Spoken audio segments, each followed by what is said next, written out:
우리는 지금까지 6번째 나팔 재앙까지 살펴보았습니다.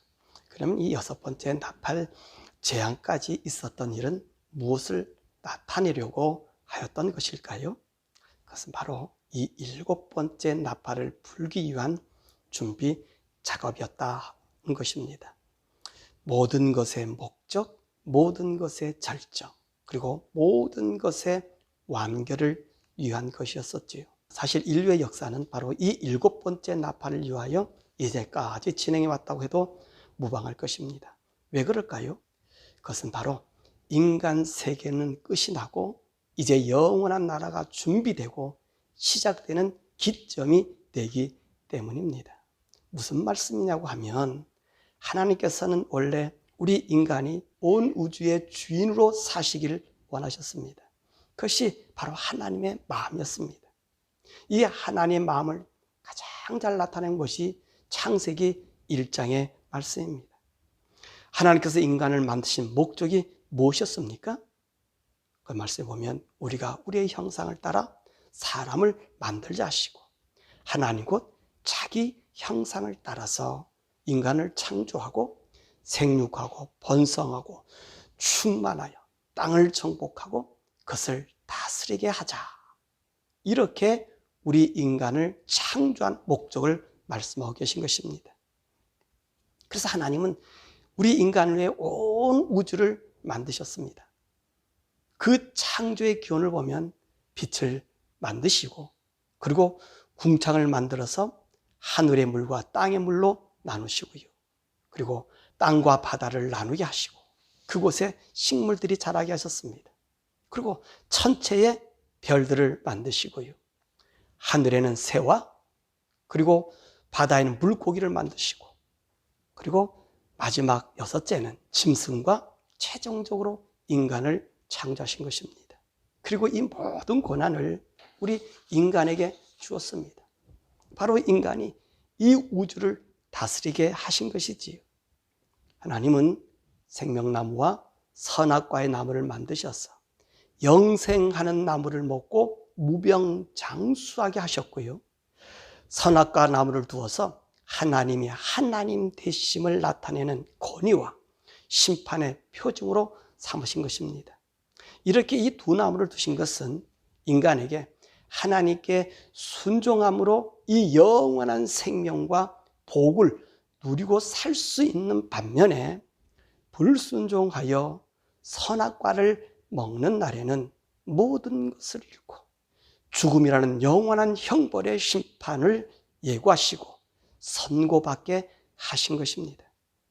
그러나 우리 인생은요, 이 영원한 생명을 가지고 누리는 대신 하나님의 창조의 원리를 저버리고 하나님을 하나님으로 인정하며 순종하며 사는 것이 아니라 하나님께 도전하는 하나님과 동등함을 택하심으로 영원한 죽음의 심판을 받게 된 것입니다.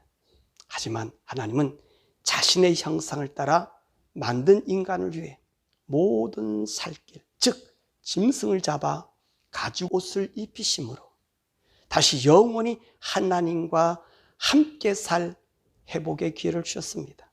그러나 인생들이요, 이 또한 거부하고요, 하나님을 섬기는 것을 버리고 그리고 각종 우상, 자기가 믿고 싶은 것, 모시고 싶은 것, 자기가 섬기고 싶은 것을 만들어 세워서 하나님을 떠나 자신의 신을 만들어 섬기게 된 것입니다. 따지고 보면 우상을 섬긴다는 것은 바로 자신을 섬긴다는 것과 같은 것입니다. 왜요? 자신이 하나님이 되고자 하는 것을 다만 빌려서 세워놓고 대체한 것뿐입니다. 이것은 고대나 봉건적 시대에서는 우상의 모양을 갖추고 있지만 소위 현대 우상은 바로 과학과 지식을 근거로 한 자신의 신의 영역을 만들어 나가는 것입니다. 그래서 성경은 이런 인간의 얄팍한 심리를 아시기에 하나님을 사랑하지 않는 모든 것이 우상이다 라고 골로새서 3장 5절에 선언한 것입니다. 그럼에도 불구하고 하나님은 다시 인간들에게 영원한 생명을 주시고자 노아를 부르시고 아브람을 부르시며 그리고 그 자손으로 하나님을 섬기한 계보를 주시고 하나님의 율법을 주셔서 이들을 구별하여 주셨지만 이들 또한 하나님의 법을 무시하고 하나님을 하나님으로 인정하지 않으므로 하나님은 인생들에게 온전한 구원을 주시고자 예수님을 통한 생명과 선악과의 나무를 품은 영생의 매개체로 주신 것입니다. 그러므로 이제는 예수님을 믿는 믿음으로 영원한 영생을 얻는 기회를 주셨던 것입니다. 그런데 말입니다. 우리 하나님은 인생들이 이 또한 거부할 것을 아셨습니다. 하지만 하나님은 거부한 인생들도 있지만 그들 중에서 미련하게도 하나님을 믿는 사람들이 있었던 것처럼 이 하나님을 믿는 사람들을 위해 나팔장을 준비하셨어. 7번째 나팔이 울려 퍼지는 날, 이들을 데리러 오시는 예수님을 맞이할 수 있는 영광을 주신 것입니다. 그러므로 이 7번째 나팔은 더 이상 하나님의 인내의 사랑을 받을 수 있는 기회가 없음을 알리는 마지막 우주적인 심판이다 해도 과언이 아닌 것입니다. 그러면 오늘 이 10장은 어떤 의미를 지니고 있을까요? 이 마지막 나팔에 대한 예고의 의의를 오늘 10장에서는 설명하고 있습니다. 첫 번째로 하늘에서 내려온 힘센 다른 천사입니다. 이 천사는 어떤 모양을 하고 있죠? 1절과 3절의 말씀 보니까 구름을 입고 하늘에서 내려옵니다. 머리 위에는 무지개가 있고요. 그 얼굴은 해 같고요. 그 발은 불기둥 같고요. 그 손에는 펴놓은 작은 두루마리가 있고요. 그 발은 오른발은 바다를 밟고 있고 왼발은 땅을 밟고 있으며 그 목소리는 사자가 부르는 소리 같은데 7 우레의 소리가 나더라는 거예요. 자, 이 형상이 어떻습니까? 참으로 굉장하지요. 그래서 어떤 분들은 이 천사를 예수님이시다라고 말합니다. 그러나 이 천사는 예수님이 아닙니다. 물론 이 형상을 보면 1장 14절과 15절의 예수님과 비슷해 보입니다. 그러나 전혀 같지 않습니다. 예수님을 보시는 분들은 아마도 이런 것에서 찾으셨을 것입니다. 그 몸에 구름을 입고 계시고요. 머리 위에 무지개가 있고요. 그 얼굴은 해 같고요. 그 발이 불기둥 같고 그 손에 작은 두루마기를 가지고 있기 때문일 것입니다. 그러나 이분은 예수님이 아니라고 했습니다. 왜냐하면 1절에 힘센 다른 천사라고 분명히 말씀하고 계십니다. 또한 예수님의 발은 1장 14절에 빛난 주석 같지만 불기둥은 아니라는 사실입니다. 또한 우리 예수님의 목소리는 1장 15절에 맑은 물소리 같다라고 하셨습니다. 그런데 오늘 10장의 천사의 목소리는 사자와 같은 소리로 7 우레 소리라고 하는 소리가 난 것입니다. 이 우레 소리는 스랍 천사들의 소리인 것이지요. 또한 이 천사는 5절과 6절에 보니까 창조주 하나님을 향하여 맹세하더라라고 기록하고 있습니다. 그러므로 이 힘센 천사는 바로 스랍 천사 중에 한 천사임을 우리는 알 수 있습니다. 그래서 무지개가 그 위에 있다. 그래서 예수님이 아니시고요. 두루마리 책을 가지셨다고 해서 예수님이 아니라는 사실입니다.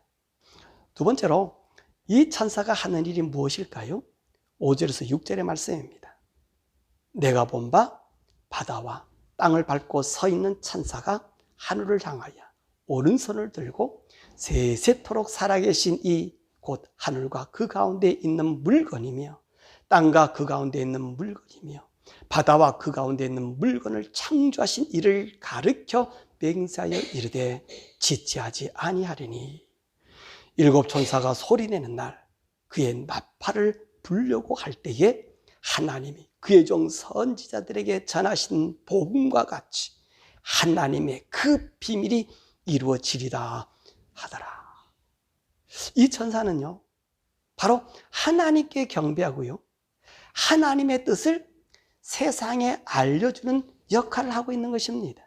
하나님 일을 그 종들에게 전해주는 천사임을 우리가 알 수 있는 것이죠. 그러므로 이 천사 또한 하나님을 증거하려 하는 천사라는 것입니다. 그러면 이 힘센 천사는 누구일까요? 아마도 가브리엘 천사 같습니다.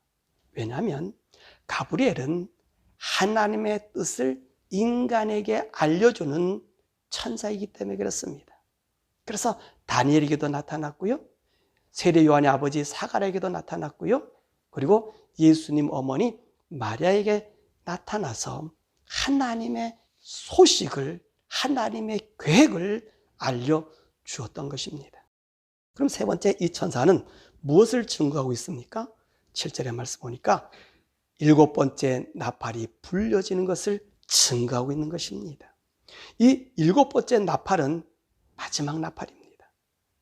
이 나팔을 7절에 뭐라고 말씀하고 있습니까? 우리 7절을 함께 읽어보시겠습니다.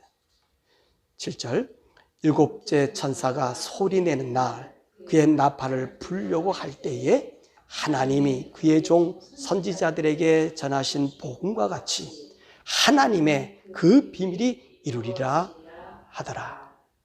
여러분, 하나님의 그 비밀이 이루어지는 나팔이라고 말씀하고 있습니다.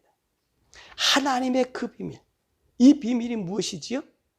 하나님이 그 종 선지자들에게 전해준 복음이라고 말씀하고 있습니다. 그럼 하나님께서 자신의 비밀을 그 종 선지자들에게 알려주시신 일들이 이루어지는 것이 바로 이 일곱 번째 나팔이라고 하는 것입니다. 우리가 서론에서 보았듯이 하나님은 하나님의 계획과 목적을 인간들에게 알리셨습니다. 그러나 인간은 하나님의 뜻을 어깁니다. 그럴 때마다 하나님은 자신이 직접 나타나시든지 아니면 천사를 보내시든지 아니면 선지자들을 세우시고 또 아니면 사도를 부르셔서 그의 뜻을 알게 하셨습니다. 그래서 하나님의 뜻이 모든 인생들로 알게 하신 것입니다. 그러므로 이 비밀의 뜻은 바로 인간의 세계가 끝나며 하나님의 영원한 다스림과 이 땅의 세계, 유한의 세계, 즉 이 우주가 아니라 하나님이 거하시는 영원한 세계가 열려지는 사건인 것입니다. 이 때를 향하여 우리 예수님은 이렇게 말씀하셨어요. 마태복음 24장에 보니까 마태복음 24장 29절에서 31절에 그날 환난 후 즉시 해가 어두워지며 달이 빛을 내지 아니하며 별들이 하늘에서 떨어지며 하늘의 권능들이 흔들리리라. 그때 인자의 징조가 하늘에서 보이겠고 그때 땅의 모든 족속들이 통곡하며 그들이 인자가 구름을 타고 능력과 큰 영광으로 오는 것을 보리라. 그가 큰 나팔 소리와 함께 천사들을 보내리니 그들이 그의 택하신 자들 하늘 이 끝에서부터 저 끝까지 사방에서 모으리라. 오늘 첫 번째에서 여섯 번째 나팔의 징조를 마태복음 24장에서 말씀하시고요, 오늘 읽은 말씀 속에서도 이 말씀을 하고 계세요.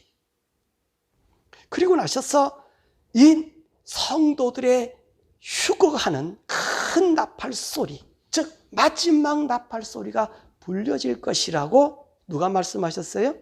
우리 예수님이 말씀하신 거예요. 자, 이 큰 나팔 소리를 바울은 데살로니가전서 4장 15절과 16절에 이렇게 말씀하십니다.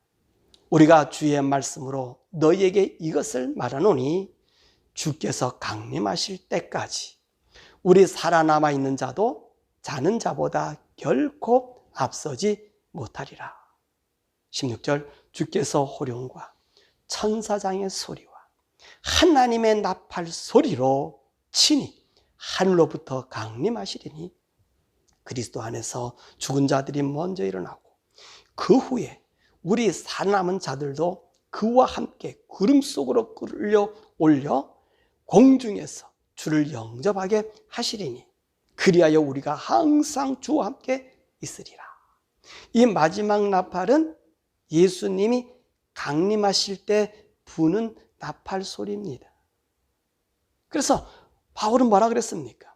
이 소리로 말미암아 무덤 속에 잠자는 성도가 부활하는 그 나팔 소리고요, 땅에 있는 성도가 공중으로 끌려 올라가는 그 휴거하는 날이라고 말씀하고 있는 것입니다.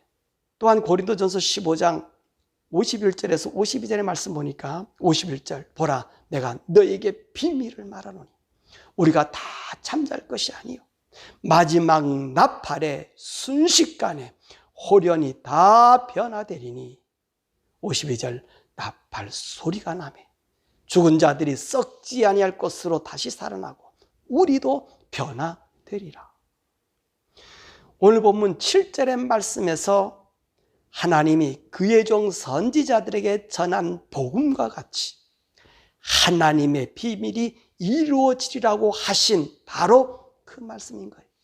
그러므로 이 마지막 나팔은 하나님의 모든 비밀이 풀려지고 하나님의 계획이 밝혀지며 하나님이 하나님으로서 믿는 성도들을 영원히 하나님과 함께하는 임마누엘 하나님이 되시는 날이라는 것입니다.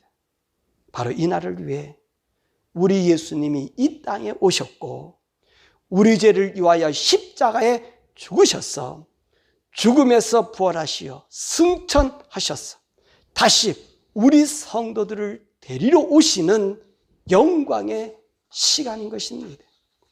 그러므로 우리 성도들은 바로 이 날을 위해 살고 이 날을 위해 일하고 이 날을 위해 깨어 있는 삶, 기도하며 거룩한 삶, 세상과 구별된 삶을 사는 것입니다.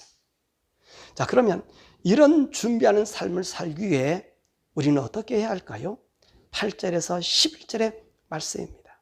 우리 함께 읽어볼까요? 8절, 하늘에서 나서 내게 들리던 음성이 또 내게 말하여 이르되 내가 가서 바다와 땅을 밟고 서 있는 천사의 손에 표노인 두루마리를 가져라 하기로 내가 천사에게 나가 작은 두루마리를 달라 한즉 천사가 이르되 갖다 먹어버리라.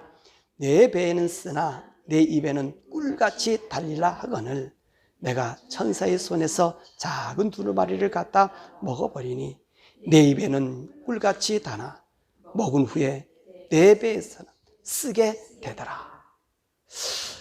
이 말의 뜻은 무엇일까요? 사실 우리 성도가 이 재림의 나팔을 기다릴 때의 삶의 모습을 말씀하고 있는 것입니다. 여러분, 우리 하나님의 그 약속, 그 얼마나 우리에게 황홀합니까? 예수님이 재림하셔서 우리를 영원한 나라, 우리 하나님이 계신 곳으로 데려가시기에 오시니 우리가 그날을 준비하고 기다리고 있어라. 여러분, 이거 얼마나 우리 성도들에게는 그리운 날입니까? 성도라면 이 말에 희망을 가지고 살 것입니다. 그런데 말입니다, 이 말을 듣는 것은 희망이요 소망이지만 이 소망과 희망과 꿈을 이루기 위해서는 상당한 고통이 있다는 말입니다. 이 날을 위해 우리가 깨어서 기도하고 준비하고 세상과 구별된 거룩한 삶을 살아야 된다고 하는 말씀인 것입니다. 이것이 너무너무 힘들다는 말씀이에요. 그래서 오늘 이 표현을 뭐라고 말씀하셨습니까? 입에서는 달지만 네 배에서는 쓰게 되리라고 말씀하신 것입니다.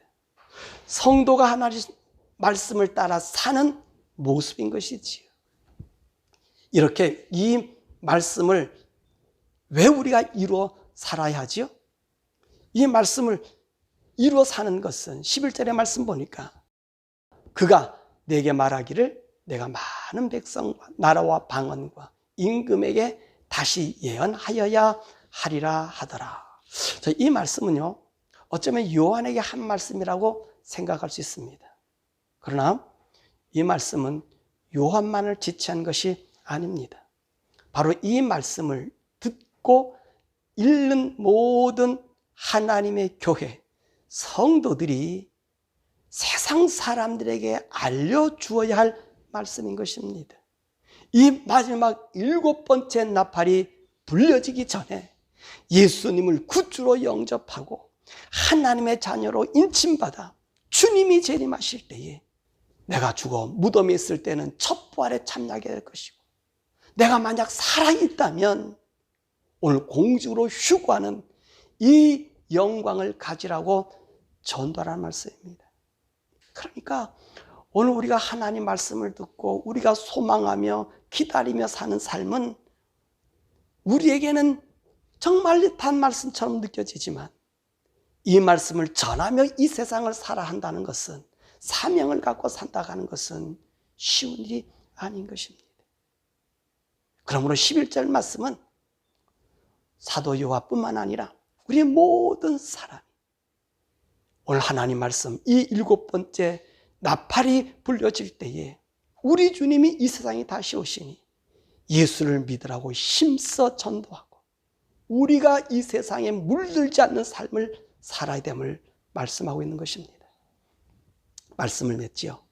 오늘은 7번째 나팔의 예고에 대하여 우리가 함께 배웠습니다. 이 7번째 나팔은 어떤 나팔이라고 하셨습니까?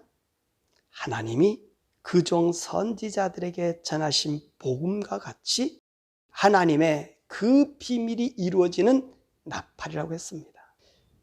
우리는 이 나팔을 기다리며 우리의 믿음을 어그러짐 없이 살아야겠습니다. 그러나 우리가 이 세상을 살아간다고 하는 것은 10절 말씀처럼 하나님의 약속은 우리 입에 달고 맛있습니다. 소망이 있고 꿈이 있고 기쁨이 있습니다. 그러나 이 달고 맛있는 말씀을 삶으로 살아가기는 많은 눈물이 있고 고통이 있고 좌절이 있고 모멸감이 있으며 때로는 죽음의 뭉터까지 내몰릴 경우도 있습니다. 그러나 이것을 인내하는 성도는 바로 이 마지막 나팔의 영광을 얻습니다. 이 영광의 나팔과 함께 우리 주님이 재림하셔서요, 그때는 우리의 모든 눈물을 씻어줄 것이며 우리의 아픔을 싸매주실 것이고요, 우리가 이 땅에서 누리지 못한 모든 영광과 권능을 주실 것입니다. 그러므로 우리는 이 7번째 나팔에 참여하는 성도가 되기를 힘쓰는 것입니다. 믿음은 누구나의 것입니다. 그러나 믿음은 모두의 것이 아닙니다. 영광은 이 믿음을 지켜나간 믿음의 승리자에게 주는 면류관이 바로 7번째 나팔입니다. 우리 모든 성도가 이 영광의 대열에 참여하시도록 세속에 물들지 않는 믿음의 승리자가 되시기를 우리 주 예수 이름으로 간절히 축원합니다.